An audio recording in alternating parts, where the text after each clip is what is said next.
Good day, guys. This is John, and start ng 2020. Happy New Year, everyone. So, in this video, we will be creating something like this. We will be creating a tracker per se, monthly budgeting tracker or expense tracker, if you may. Um, Income, expense, savings tracker. So this is what we're gonna build. I already created one for myself. This is my monthly template. This is what I'll be using for the rest of the year. So yeah, basically what we want to track first is our income, our savings, and our expense. Because primarily, ang budgeting na susundan natin is income minus savings equals expense. Ibig sabihin, once na yung natanggap mo yung income mo, babawas mo agad yung savings mo, which is usually around 10% ng income mo which should go to savings, and then the rest would be expense. But siyempre, depende pa rin sa'yo kung ilan yung savings na or percentage ng income mo yung gusto mong save based sa gusto mong ma-achieve for specific year. So, ayun, and then we have this income section wherein I added some categories for the type of income na pwedeng pumasok, savings, and then expense. Okay? So, yeah, let's start. Basically, if you have any Google account, you can basically create a Google Sheet online na pwede mong i-log in yung email mo, and then pwede mo siyang i-update through your phone. So, hindi ka malo-lost track dun sa budgeting mo. And to do that, you just have to go to docs.google.com, or if you already have an email, you can go to your, say, Gmail, and then dito sa dots na to, makikita nyo, upper left or upper right corner, makikita nyo dito yung dito, yung sheets. There we go. Just click that one, it will bring you to Google Sheets. Okay, ganun lang siya kasimple. So, let's go back. So, syempre meron namang mga template dito sa template gallery, annual, monthly budget. But for me, I would prefer to create one that I would understand how it works, so I can track it all by myself. So, first, let's create a blank spreadsheet. So, syempre, pangalan natin spreadsheet natin na 2022 income and expense tracker. Now, once we have that, first thing is we want to do is to say, sabihin natin, monthly tracker. Okay? And then, ang unang basic na ilalagay natin is yung starting.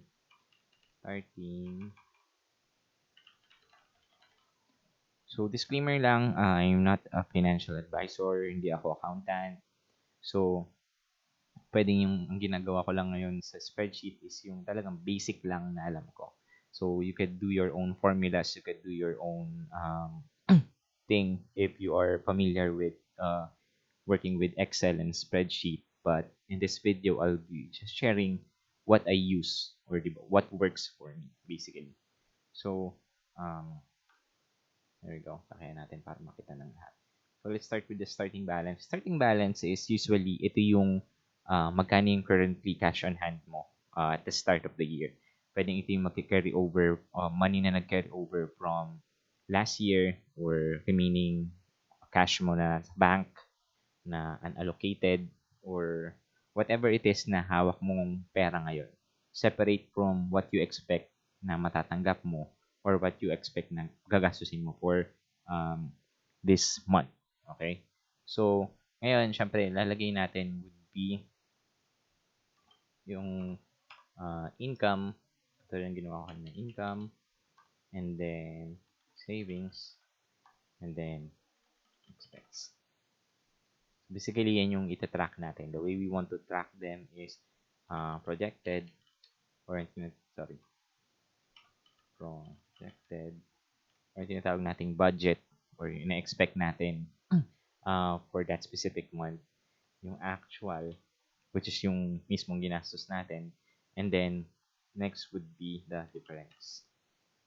Yung difference ng dalawa.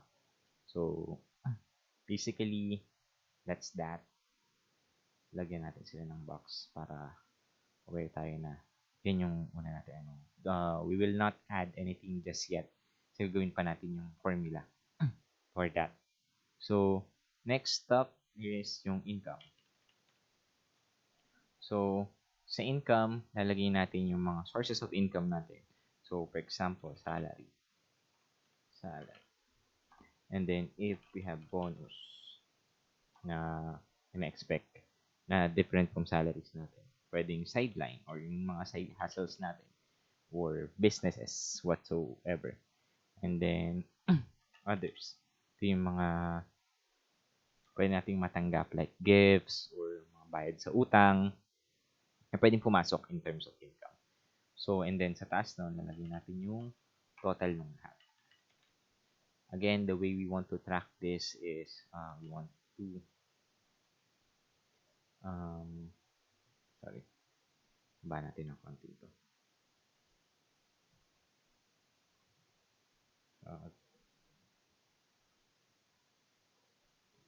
Then the way we want to track this would be ganito. Projected, actual, and difference. Okay?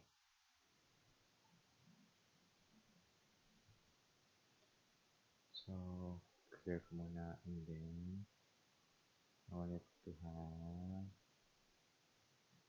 sa baba. Then, let's sa taas. Okay, so we have projected, actual, and difference na salary, bonus, sideline, and others na pwede natin matanggap. So, what we're doing right now is we're just building the template first. Okay? So, next is savings. Now, for me, initially, meron akong dalawang type ng savings. Yung isa is yung savings as in cash savings, and pangalawa is yung investment ko. Okay? Ayan. Which is usually yung mutual fund ko. You can add as many categories as you want, but for now, we're just trying to categorize things as we work on them. So, para hindi rin mahirap on our end mamaya once we update the formula. So, we're trying to add categories under income, under savings. And now, this is the part wherein you have to think the one for the expense. So, again, we'll copy this para madali na lang. Yan. So, this one is for expense. Yan. So, total, projected, actual, difference. So, basically, dito nyo ilalagay yung lahat ng type ng expense nyo na comes up in mind or yung naka-budget na for the month. For me, mga expenses ko would be food, syempre yung gifts, yung mga panregalo or binibigay pantulong. Pwede rin siyang maging tithes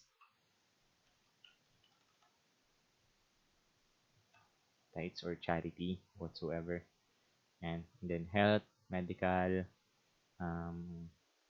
home, just or mortgage, rent, di ba?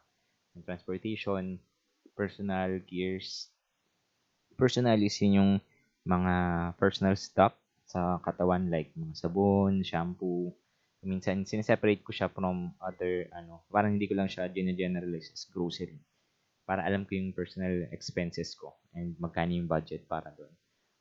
Gears, syempre especially doon sa mga techie tulad ko, naglalaan ako ng budget dyan per month. So, para alam mo rin yung gagastusin mo for those. Utilities, kuryente, tubig, internet, travel, yun yung mga travel expense. Like, if budget ka to where pupunta na isang lugar and then magkano yung budget para doon. Like, 1,000 pesos or 2,000 pesos for that. Um, dito yung future house kasi meron akong dream house na gustong itayo. So, I usually set up expense budget for that. And then, toys or entertainment, which is yung mga sine-sine or pag bibili ka ng mga laruan or mga collectibles or mga stuff para sa sarili mo. So, we can copy all of that and then add it here. Okay? So, for now,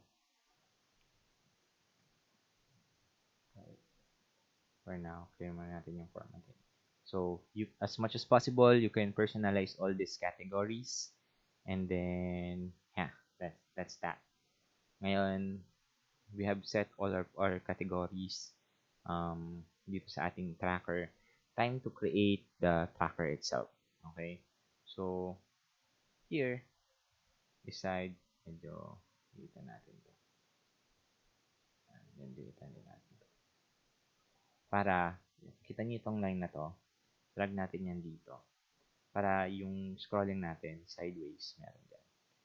And then, ito, drag natin siya dito para pwede natin siya scroll pataas. Okay, na nandun pa rin yung mismo ano natin. Alright? Now, let's start with expense tracker. Lagyan natin expense.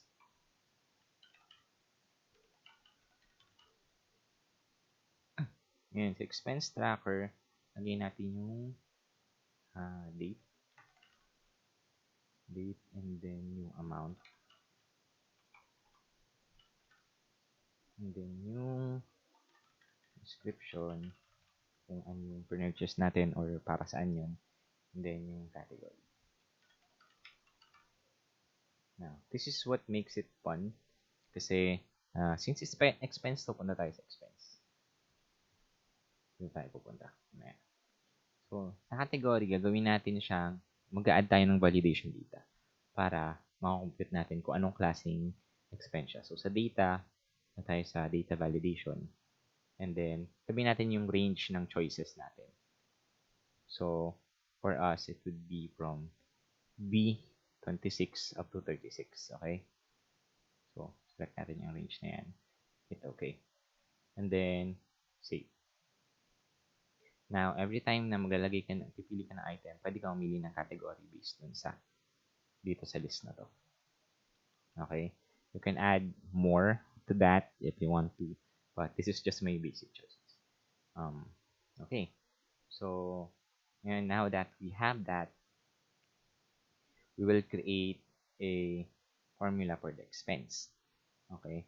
So, actual would be, gusto natin matatrack niya lahat ng expense based sa category na meron dito. Okay? So, to do that, makikita nyo yung formula ko dito. If is blank, B26, then space, then sum if equal yung nandito sa B26, tapos kukunin natin yung amount na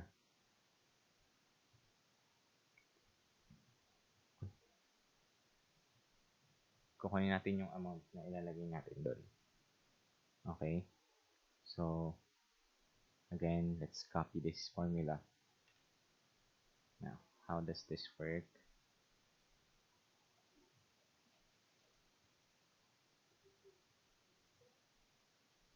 So, balik tayo dito. Punta tayo sa expense. And then, actual would be this. Again, if yung value na to, pupunta siya dito sa B. Sorry. If itong B is so B26. There we go. Then, sum B26, I, and K. Okay? Yung range nila. I hope everybody can follow. Okay? So, it's a K and I.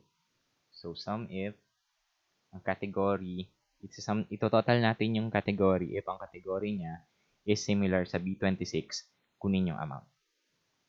Okay? So, yun yung sum range. So, I hope that makes sense. Right. So, basically, yun yung mangyayari for all of this.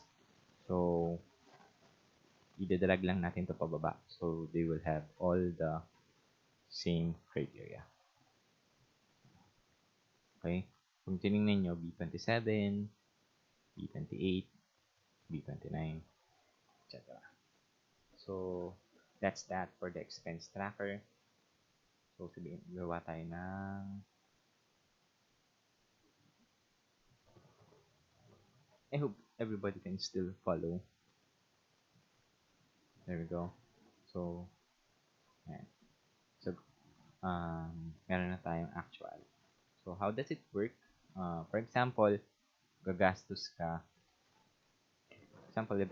ng date na sabihin natin ng January 1, gumastos ka ng 1,000 pesos para sa food sa medianoche. So, January 1, 2022, gumastos ka na magkano? 1,000 pesos. So, ngayon, ang lahat ng amount na to, natin format para Pinoy na Pinoy tayo. Okay? Gumastos ka ng 1,000 pesos or, again, medya. Ngayon, i-add natin siya sa category as food. Ngayon, makikita mo na doon actual yung total ng ginastos mo. Okay? Again, format para makita natin yung number. There we go. So, how it works is that, ngayon, nung kumain ka ngayong, January 9, 1, 9. And then, magkano yung budget mo sa pagkain, 500 or 520. Kunyari, nag-coffee shop tayo. Ngayon, coffee shop. Ngayon, considered natin siya as food. And then, drag lang natin to para pare-pareha sila hanggang ito.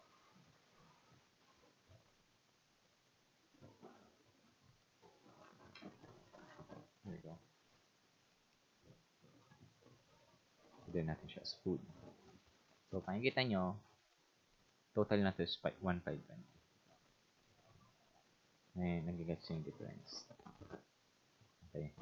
So, ganun lang. Ganun siya mag-track. Para lang malaman mo yung tinatrack. Ngayon, let's work with the actual table ng expense. Okay? So, pagpalagay natin ang budget natin sa food, personal food natin for that specific month, 2,000 pesos. Okay? So, again, format ko to. Number 18 pesos. Now, if 2,000 pesos, ang difference niya sa budget mo is ito minus ito. Okay? There we go. Same with, dito mo ilalagay kung magkano yung budget mo. Si area na to, which is lalagyan natin ng color. Red, kasi expense siya. Si area na to, lalagay ka kung magkano yung budget mo for a specific month.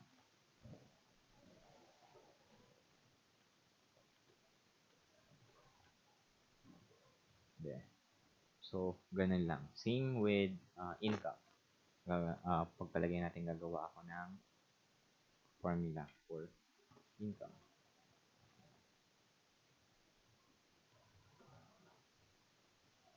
Copy ko yung sa expense tracker dun sa kanina. Pero this time, ang category ko would be hindi na yung sa expense. Category ko, data validation. Ang category range ko na ngayon is ito na sa income. Okay? Save. And then, this, have to drag up to para pantay sila yung expense. Okay? Yun, siyempre, lalagyan ko rin ang border. Hanggang next time. Ngayon, ito naman yung income. Okay. So, gagawin natin. Similar dito, gawin natin yung formula. Okay. Tapos, dito natin siya ilagay. This time, if ang B natin is, again, dollar sign B, ito, dollar sign B12. B12. So, same here, B12. Pero this time, dun sa K natin, which is yung category, is nasa P na siya. And then, ito naman yung amount is nasa N. So, yung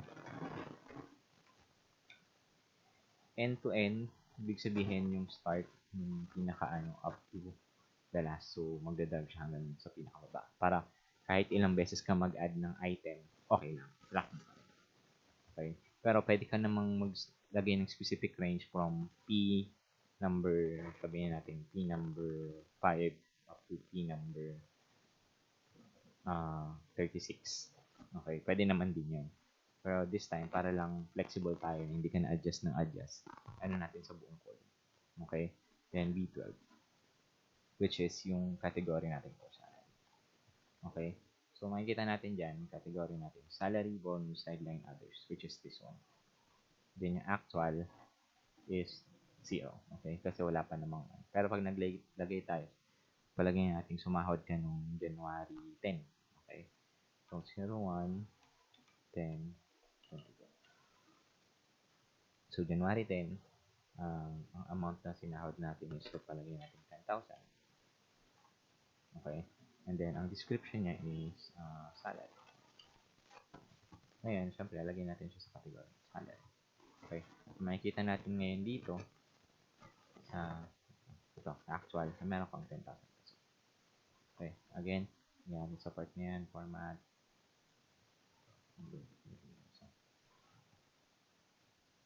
Para lang alam natin yung amount. Okay? So, ganun lang. Itatrack na niya tong income tracker.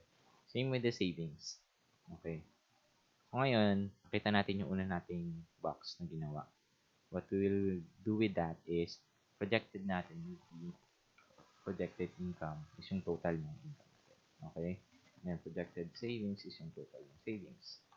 And projected expense would be yung total ng projected expense. Ngayon, since pinili natin yung mga pinaka-total, okay, ngayon, ang gagawin natin is maglalagay tayo ng formula dun sa total. So, equals sum.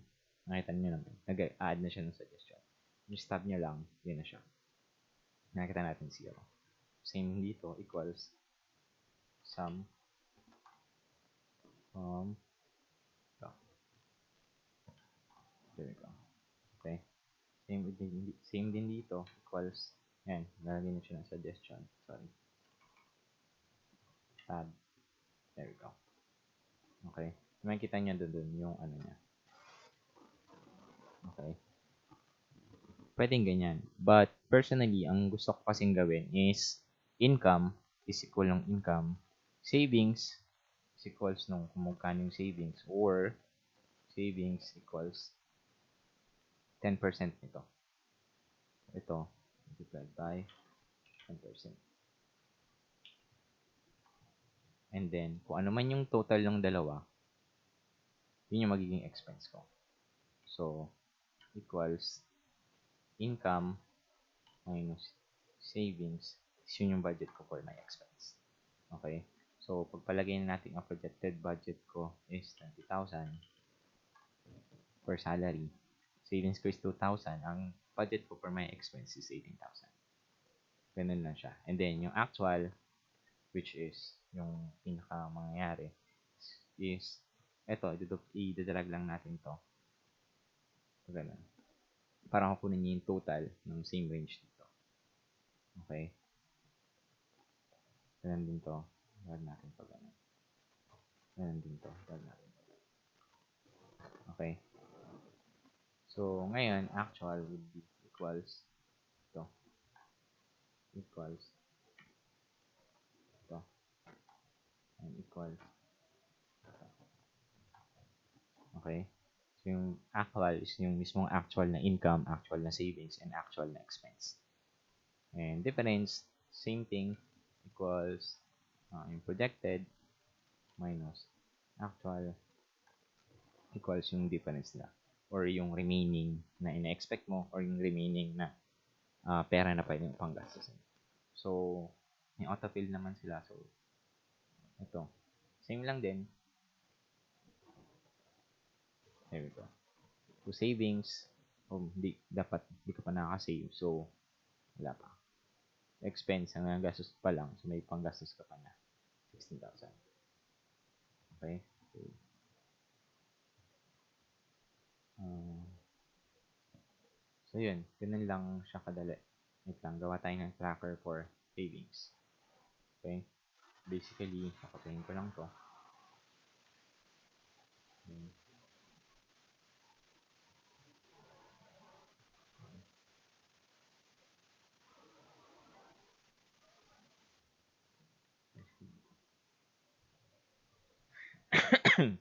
Ngayon, salary, ang kukunin kong data range nito.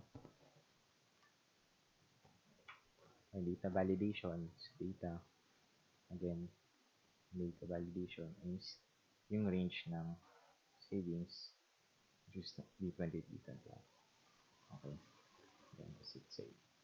Ngayon, i-dagdag ko lang itong mababa para pantay sila. Then again, i-add ako na order. So, again, for savings sa actual equals if sum. Same dito. If natin. Use natin. So, if is blank, B12. At dito, gawin natin dito. Kasi ito yung pang-order savings. Tapos, ito ay hindi na pin. Nasaan na tayo? U. Buong range naman, which is yung category. Tapos, B is equal to B20. Then, ko natin ang isasama yung amount which is the size. Lag lang natin din.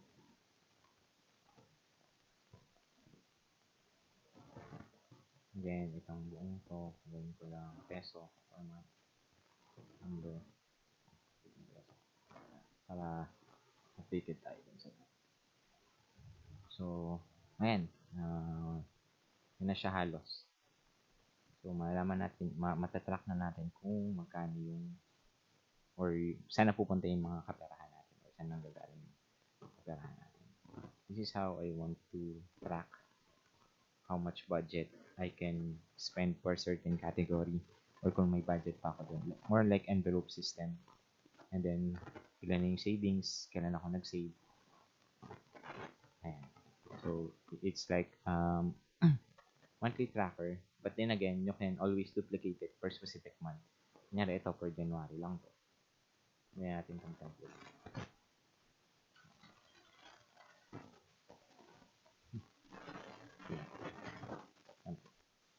Ngayon, pwede itong i-duplicate for January.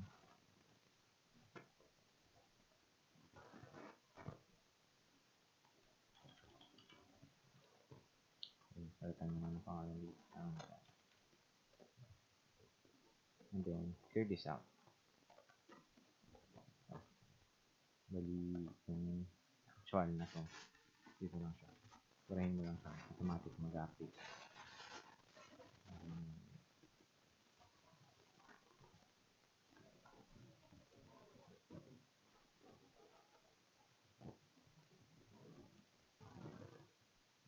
Zero out na lang. Ito lang natin i-clear. Clear lang yung mga sa ating calls.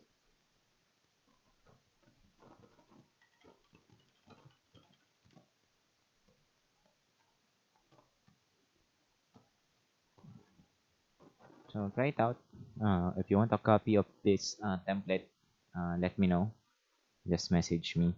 And yeah, I hope this helps you manage your income for this year. Thanks and bye bye.